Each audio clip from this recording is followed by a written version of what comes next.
中央大学の小野康夫と申します。古代東アジアの中の日本古典文学、紀を中心にしてというタイトルでお話ししたいと思います。元来、日本には文字がなかったとされていましたが、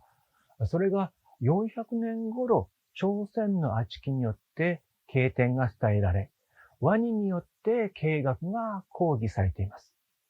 つまり朝鮮によって文字と本と、さらに儒教や仏教が伝えられたわけです。間接的に朝鮮によって中国の文字と中国の本が日本に伝えられたわけで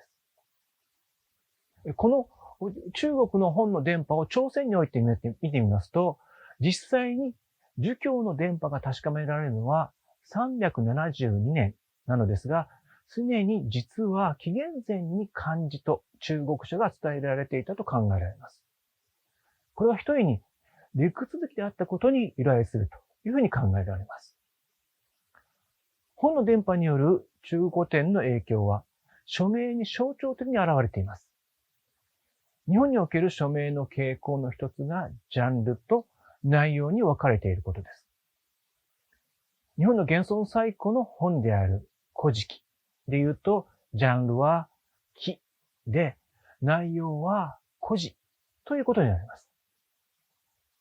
そして、これら署名の構成、さらにそのジャンルと内容の名称も中国の影響を受けているわけです。古事記という署名は中国の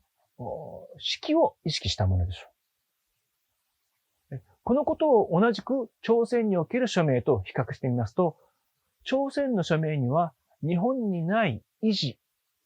小説、期間、典などのジャンルがありますし、日本に比べて忠実に中国に習っているとも言えます。そのうち日本の平安時代になって中国への派遣が停止されると国風化が加速され、漢字を簡略化した標文文字、つまりひらがなが作り出されることになります。三文におけるこのひらがな作品の代表が物語と日記ですが、日本の署名にあって中国の署名にないジャンル名もこの日記と物語なんです。日記は記ですが、物語も実は記の意識によって書かれています。つまり、主人公の一代記として書かれているのです。竹取物語はかぐや姫の一代記ですし、伊勢物語は有原成平の一代記ですし、宇津尾物語は年影の一代記、源氏物語は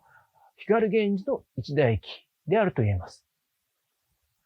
この点において古事記の流れを組んでいますし、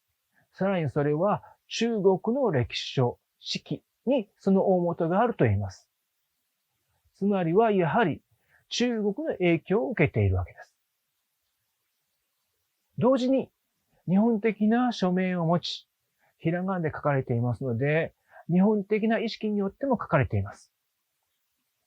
中国の物語は記の文学ですから、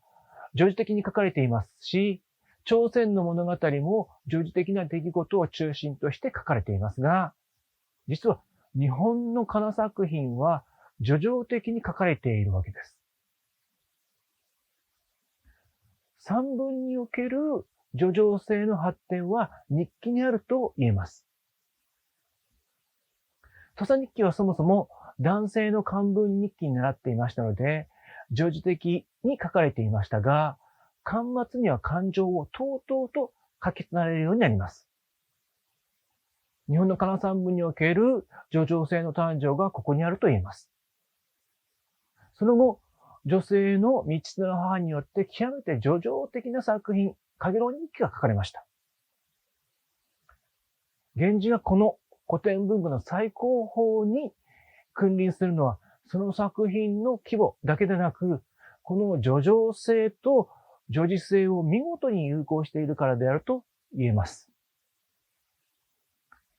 中国書の伝播によって中国的な叙事的記を受け継ぎ、直接的国交を廃止することで